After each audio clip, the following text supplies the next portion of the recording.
And Mike McDaniel has his Monday press conference. That's just happened. David Furones in the Sun Sentinel tweets out, Mike McDaniel told reporters in Miami Gardens, Tua Tagovailoa remains the starting quarterback for the team. So that change isn't going to happen. And by the way, if your boss and your owner preach patience and stand by you, who would you be to not preach patience and stand by your man? Tua Tagovailoa. But this is a terrible cycle to be in. I was going to say, Hawk. but it is what it is. So nothing. So just get your ass kicked over and over. Everything stays the same. No adjustments, no anything. Well, that seems to be the plan. I'm not down with it, but that seems to be the plan. No matter how far it sinks, nothing is changing. Because don't tell me that some cursory change on the offensive line or you know what I mean? Like, don't tell me some cursory change is going to be the big change. You know, Ollie Gordon's inactive. That's how, it's like, all right, give me some meat and potatoes. Like, don't throw me a little corn niblet special on the side and tell me that that's the big change to the menu. Here's just a couple other notes from David Furones. Mike McDaniel said, we need to fix things and fast. Everyone, including myself, especially me. Quinn Ewers had mentioned as the backup quarterback being week to week between him and Zach Wilson. Dolphins coach Mike McDaniel said the same moments ago. This is now a week-to-week competition between Zach Wilson and Quinn Ewers to be the backup. And Mike McDaniel, David Furones tweets, said his conversation with Dolphins owner Stephen Ross had to do with the game itself.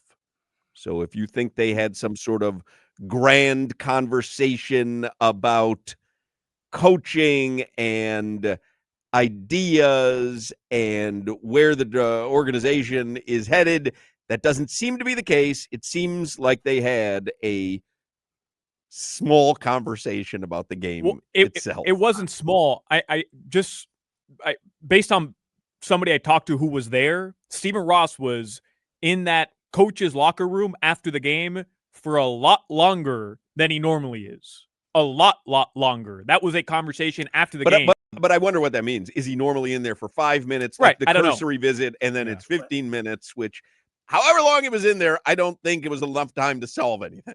Maybe he had bad guts. That's why he was calling those plays. He was trying to get it over with. So or he didn't want to see anyone else. He's like, hey, coach, I'm going to hang out in here for a while because I don't want to see anybody. With that Quinn Ewers thing, I'm 42. I played football since I was 9, watching it now for what, 30 plus years.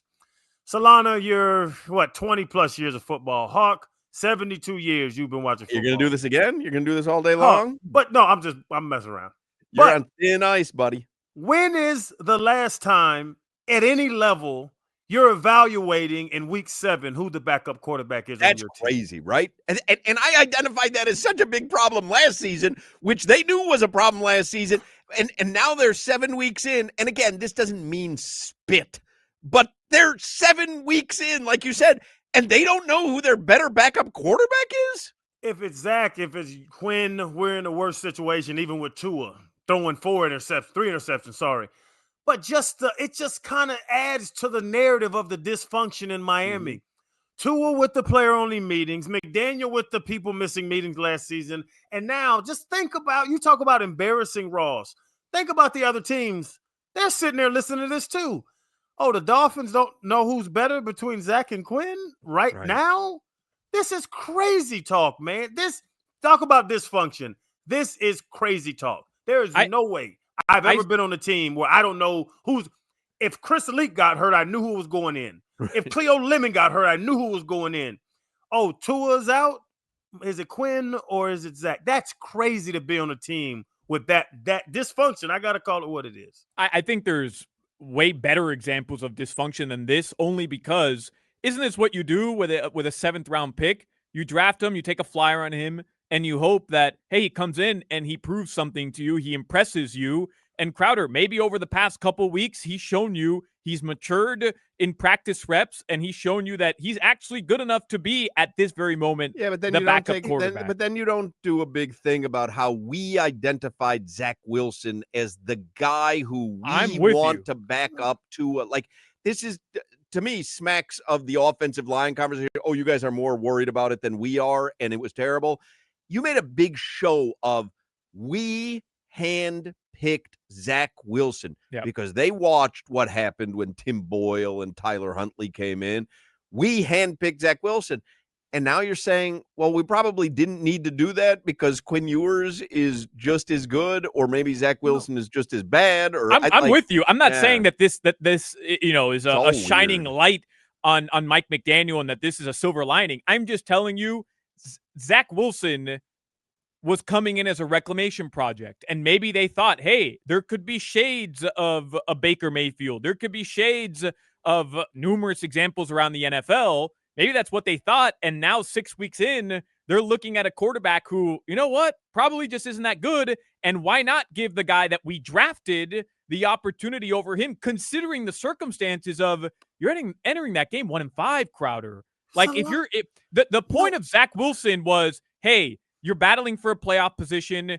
Tua's out for a game because his rib gets hurt or he breaks his finger on his throwing hand. You need your quarterback, your backup to come in. Zach Wilson, one game and win you that game. But at this point in the season, Zach Wilson doesn't matter. You don't want him to come in and do anything. You'd rather go to the young guy that you drafted and give him the reps.